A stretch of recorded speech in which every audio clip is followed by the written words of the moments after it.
Nanti kita akan rasa. Dua tak. Dan tak ini kotak. Ini saya ambil dari paling jauh. Dari Kuala Pilah orang datang sini. Namanya sopang. Kuih sopang. Jadi kita akan rasa.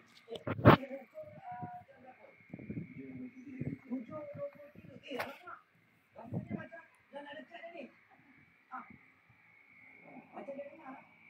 Baik, mari kita sama-sama. Kita bacakan doa ya. Bismillahirrahmanirrahim. Allahumma laka sunna wa bika amanna wa ala rizkika akarna birahmatika ya arhamar rahimin. Amin ya rabbal alamin. Marilah kita berbuka ya. Baik, bismillahirrahmanirrahim.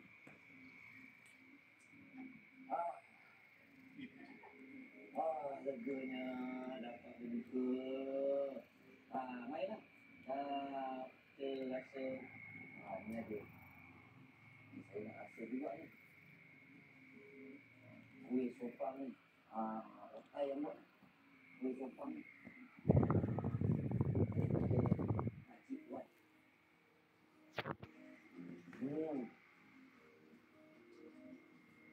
Tidak orang sedap. Inti kata kan? Ada lalu ni. Ini juga jaya. Ini memang sedap. Kuih tradisi orang Negeri. Mai yang kita tu. Apa ni pula? Apa tadi? Gandrat. Jadi bulan.